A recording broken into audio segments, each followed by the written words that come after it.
கர்த்தாவே, உமது வார்த்தையின்படியே உமது அடியானுக்கு நன்மை செய்தீர். புதன்கிழமை, ஏப்ரல் 15, 2026.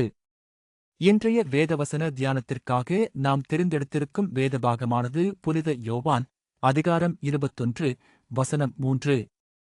சீமோன் பேதுரு அவர்களை நோக்கி, நான் மீன்பிடிக்கப் போகிறேன் என்றான்.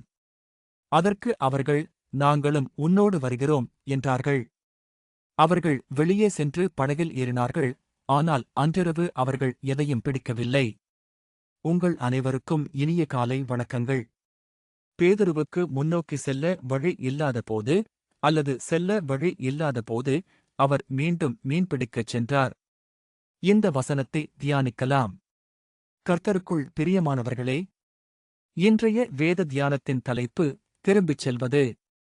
இயேசு தனது துன்பம், மரணம் மற்றும் உயிர்த்தெழுதலைப் பற்றி சொன்னார். அதை சீஷர்களால் புரிந்து கொள்ள முடியவில்லை. அவர் கைது செய்யப்பட்டபோது, மரணம் அல்லது யூத தண்டனைக்கு பயந்து அவர்கள் எல்லாரும் இயேசுவை விட்டு விலகிச் சென்றார்கள்.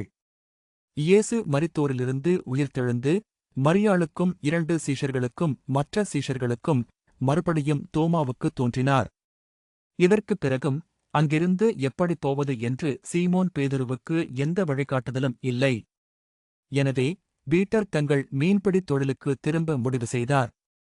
அவர் அதைச் சொன்னபோது, அவரோடே கூட இருந்த மற்ற சீஷர்கள், அதாவது தோமா, நாத்தான்வேல், செபதேயுவின் குமாரர் எல்லாரும் மீன்பிடிக்கப் போனார்கள்.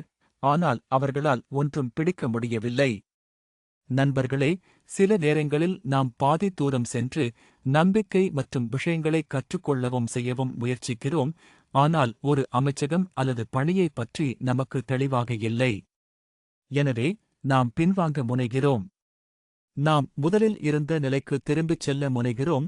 நாம் எதற்காக அழைக்கப்பட்டோம் என்பதற்காக அல்ல. ஏனென்றால் கடவுளின் அன்பு, கடவுளின் ராஜ்யம், மேசியாவின் ராஜ்யம் ஆகியவற்றை புரிந்துகொள்ள இயேசு சீஷர்களை அழைத்தார். அவர்களுக்கு பயிற்சி அளித்தார் அல்லது 3 ஆண்டுகள் அவர்களுக்கு உதவி செய்திருந்தார். அவர்கள் இயேசுவை அறிந்திருந்தார்கள். அவர்கள் இயேசுவை புரிந்து கொண்டார்கள். அவர்கள் நினைத்தார்கள், இயேசு மேசியா என்று ஒப்புக்கொண்டார்கள். ஆனால் அவர் மரித்தபோது, அவரது உயிர்த்தெழுதலுக்கும் அவரது தோற்றத்திற்குப் பிறகும் எப்படி செல்வது என்று அவர்களுக்குத் தெரியவில்லை. அப்பொழுது கர்த்தர் அவர்களுக்கு தரிசனமானார்.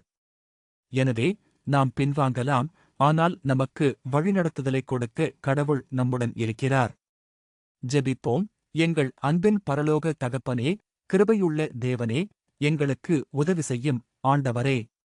உங்கள் பெயரை மகிமைப்படுத்த சரியான வழியில் செல்ல எங்களுக்கு உதவுங்கள். இயேசு கிறிஸ்துவின் ஜீவனுள்ள நாமத்தில் ஜெபிக்கிறோம் நல்ல தகப்பனே, ஆமென்.